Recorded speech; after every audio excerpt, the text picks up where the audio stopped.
आइए करते हैं इस बुलेटिन की शुरुआत 1 मिनट एक खबर के साथ। और पहली खबर, संसद का मानसून सत्र चलने तक यहां पर दिल्ली की जंतर मंतर पर किसान रोजाना प्रदर्शन करेंगे और जिसमें किसानों की संख्या 200 तय की गई है। ये पूरी खबर दरअसल क्या है, इस रिपोर्ट के जरिए नजर। जंतर मंतर पर आंदोलनकारी किसानों को किसान संसद चलाने की मंजूरी दिल्ली सरकार ने दे दी है। इसके लिए दिल्ली पुलिस ने एक वक्त में 200 किसानों को प्रदर्शन की इजाजत दी है। पुलिस की निगरानी में आज से किसान रोजाना जंतर मंतर पर प्रदर्शन कर सकेंगे। जब तक संसद का मानसून सत्र चलेगा तब तक रोज सुबह 10:30 बजे से शाम 5 बजे तक किसानों का जंतर मंतर पर प्रदर्शन होगा। इसके लिए रोजाना 200 किसान आएंगे। जंतर मंतर पर सुरक्षा के लिए पुलिस और अर्धसैनिक बलों की 5 कंपनियां तैनात की गई है। शाम 5 बजे से किसान अपना प्रदर्शन खत्म कर वापस सिंघू बॉर्डर लौट जाएंगे। 26 जनवरी 2021 के अनुभवों के बाद सुरक्षा एजेंसियां पहले से ज्यादा सतर्क हैं। दिल्ली के पुलिस कमिश्नर बालाजी श्रीवास्तव समेत दिल्ली के आला अधिकारियों ने जंतर मंतर का दौरा कर सुरक्षा व्यवस्था का जायजा भी लिया। बॉर्डर्स पे भी बहुत स्ट्रिक्ट स्टॉपेज होगा, किसी को अलाउ नहीं किया जाएगा। उसके अलावा अराउंड द रेड फोर्ट एक ring fence of blockade points हैं, जिससे कि हम कंप्लीटली रेड फोर्ट को प्रोटेक्ट करके रखेंगे। आरएसएस प्रमुख मोहन भागवत अपने असम दौरे के दौरान एक बड़ा बयान दे चुके हैं, जिसमें उन्होंने कहा कि असम और बंगाल को अलग करने के लिए प्लानिंग के तहत मुस्लिम आबादी को बढ़ाया गया। आरएसएस प्रमुख मोहन भागवत ने बुधवार को बड़ा बयान दिया। 2 दिन के असम दौरे पर मोहन भागवत ने कहा कि 1930 के बाद मुस्लिम आबादी पूरी प्लानिंग के तहत बढ़ाई गई। इसके पीछे मंशा बंगाल असम को भी अलग करने की थी। एक योजनाबद्ध ऐसा विचार था कि जनसंख्या बढ़ाएंगे, अपना प्रभुत्व अपना वर्चस्व स्थापित करेंगे और फिर इस देश को पाकिस्तान बनाएंगे। मोहन भागवत ने कहा, मुसलमान CAA NRC से डरे नहीं, इसे हिंदू मुस्लिम विभाजन जैसा दिखाना सियासी साजिश है। भारत के नागरिक मुसलमान को CAA से कुछ नुकसान नहीं पहुंचेगा। कांग्रेस ने पलटवार करते हुए कहा कि मुसलमान संघ पर भरोसा नहीं कर सकते। ये अब तक जितना भी काम किया है 7 सालों में मोदी जी ने, वो आरएसएस के एजेंडे को लेकर चल रहे हैं। संघ प्रमुख मोहन भागवत ने 4 जुलाई को मॉब लिंचिंग के खिलाफ बयान दिया था और सभी भारतीयों का DNA एक बताया था। पश्चिम बंगाल की मुख्यमंत्री ममता बनर्जी ने अपने फोन का कैमरा ढक लिया। कथित पेगासस जासूसी केस पर ममता ने केंद्र सरकार पर निशाना साधा। वहीं शुवेंदु अधिकारी ममता पर उनका फोन टैप करने का आरोप लगा रहे।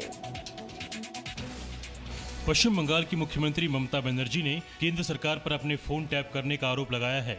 कोलकाता में TMC के शहीदी दिवस कार्यक्रम में ममता बनर्जी ने टेप से कवर किया हुआ मोबाइल दिखाया और आरोप लगाया कि न सिर्फ उनके कॉल सुने जा रहे हैं, बल्कि उनके मोबाइल से ही उनकी जासूसी भी की जा रही है। देखो, हम पूरा इसको प्लास्टर कर दिया। क्या करेगा? फोन लगा के क्या करेगा? कैमरा में पूरा खुल लेता है। हम ऑडियो में भी बात करते हैं, तो वीडियो में भी करते हैं, तो मैं कैमरा का ही पूरा प्लास्टर लगा दिया। एक गवर्नमेंट ऑफ इंडिया को भी प्लास्टर लगाना चाहिए। ममता के आरोप खारिज करते हुए बंगाल में नेता प्रतिपक्ष शुवेंदु अधिकारी ने उल्टे उन पर ही अपने फोन टैपिंग करने का आरोप लगाया है। ममता बनर्जी एडमिनिस्ट्रेशन मेरा फोन टैप कर रहा है, जब अंदर था तब भी, अभी तो पूरा के पूरा। TMC और BJP में राजनीतिक हिंसा पर भी बयानबाजी हुई। बंगाल में चुनाव के बाद की हिंसा के खिलाफ BJP ने बंगाल के कई शहरों के साथ साथ दिल्ली में भी धरना दिया।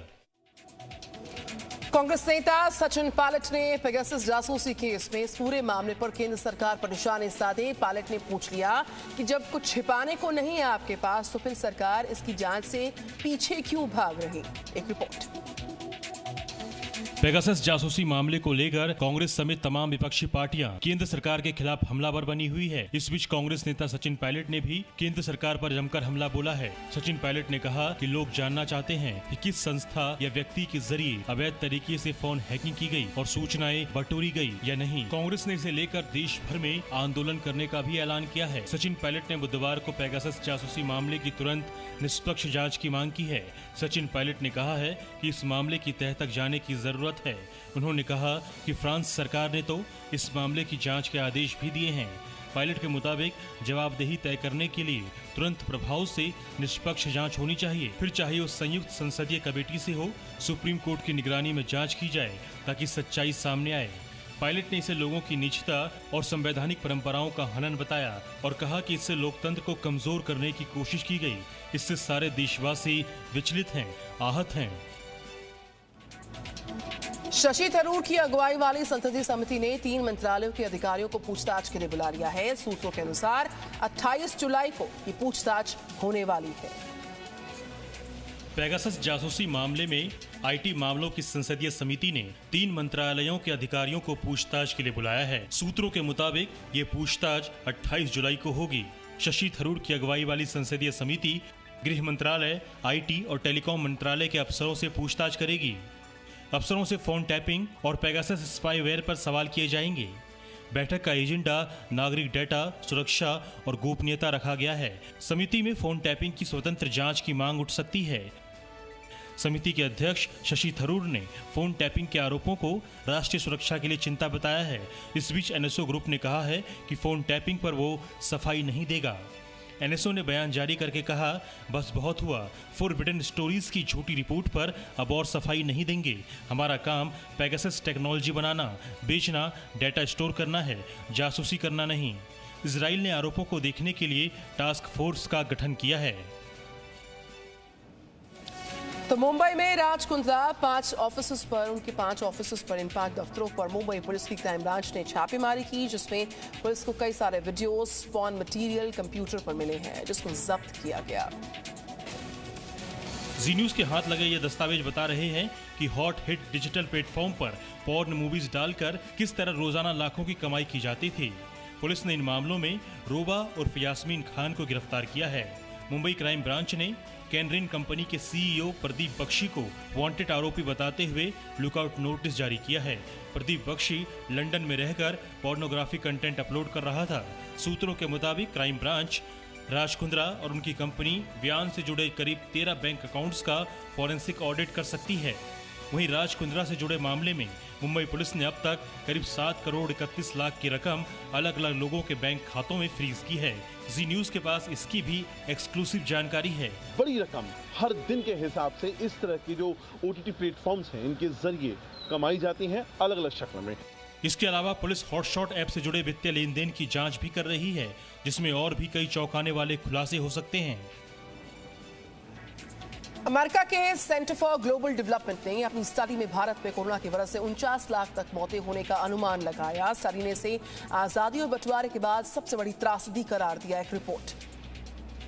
अमेरिका के सेंटर फॉर ग्लोबल डेवलपमेंट ने भारत में कोरोना से हुई मौतों पर सरकार से बिल्कुल अलग आंकड़ा पेश किया है, जो भारत के आधिकारिक आंकड़ों के पास कहीं नहीं ठहरता है। भारत में जून 2021 तक कोरोना वायरस से मौतों का आंकड़ा 4 लाख तक बताया गया, जबकि हालात इससे भी खराब होने का अनुमान लगाया गया है। ये अनुमान अमेरिका के सेंटर फॉर ग्लोबल डेवलपमेंट ने पेश किया है। सेंटर ने अपनी स्टडी में भारत में कोरोना से 49 लाख मौत होने का अनुमान लगाया है। अमेरिकी सेंटर की इस स्टडी में भारत में कोरोना से मौत के 3 अनुमान लगाए गए हैं। स्टडी में कहा गया है कि भारत में कोरोना की दूसरी लहर बंटवारे के बाद सबसे बड़ी त्रासदी है। ये study sero survey, household data और ऑफिशियल डाटा पर आधारित है। दरअसल अमेरिकी सेंटर ने भारत के आधिकारिक आंकड़ों को सीधे तौर पर चुनौती दी है। अमेरिकी सेंटर की स्टडी में भारत में कोरोना की वजह से 34 लाख से 49 लाख लोगों की मौत होने का अनुमान लगाया गया है। स्टडी में ये भी कहा गया है कि पहली लहर ज्यादा घातक थी, लेकिन उसमें मृत्यु दर कम थी, लेकिन उसके बावजूद उस लहर में 20 लाख मौत होने की आशंका है।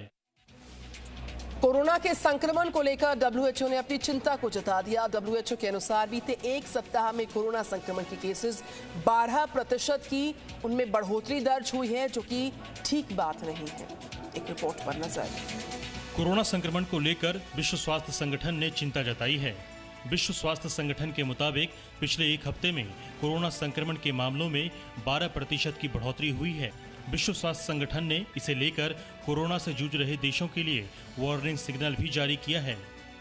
विश्व स्वास्थ्य संगठन ने संक्रमण के तेजी से बढ़ने के लिए 3 कारणों को जिम्मेदार ठहराया है। पहला, वेरिएंट ऑफ कंसर्न का तेजी से फैलना। दूसरा, कोरोना प्रोटोकॉल में ढील देना।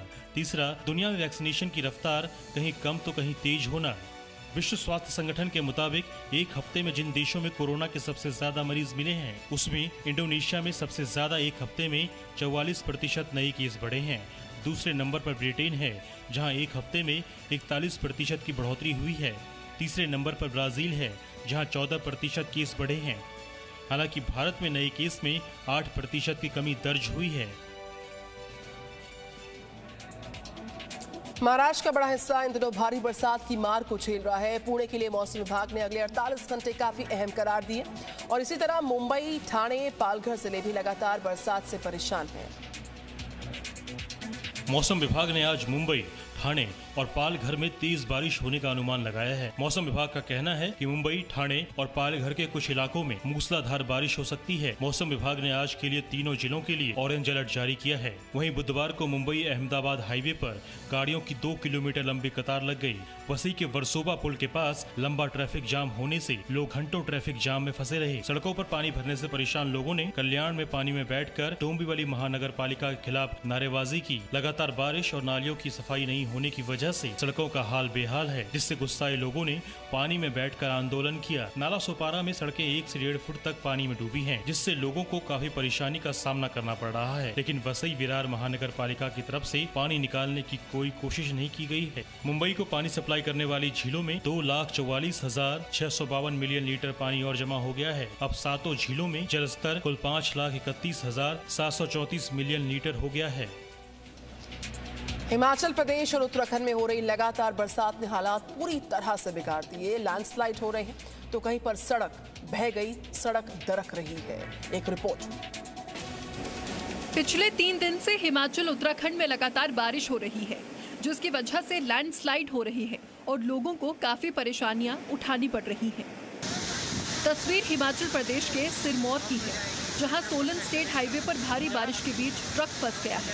पहाड़ के ऊपर से मानो अचानक कोई झरना फूट पड़ा हो। उत्तराखंड के चमोली में भी भारी बारिश के बाद लैंडस्लाइड में काफी नुकसान हुआ है। 64 सड़क मार्ग बाधित है।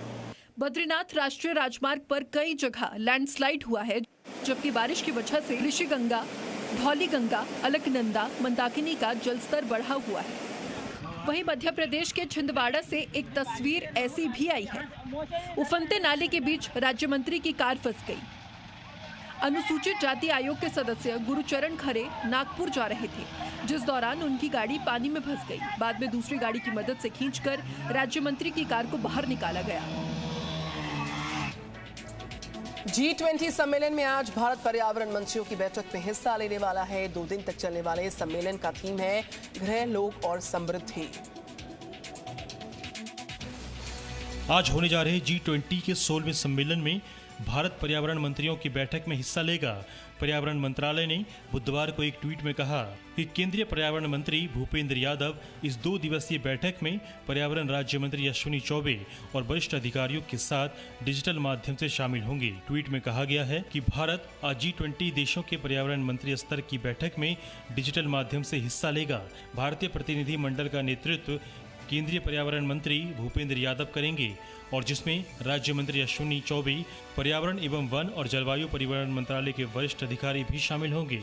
इटली की अध्यक्षता में हो रहा 16वां G20 सम्मेलन मुख्य रूप से समृद्धि के थीम पर केंद्रित रहने वाला है।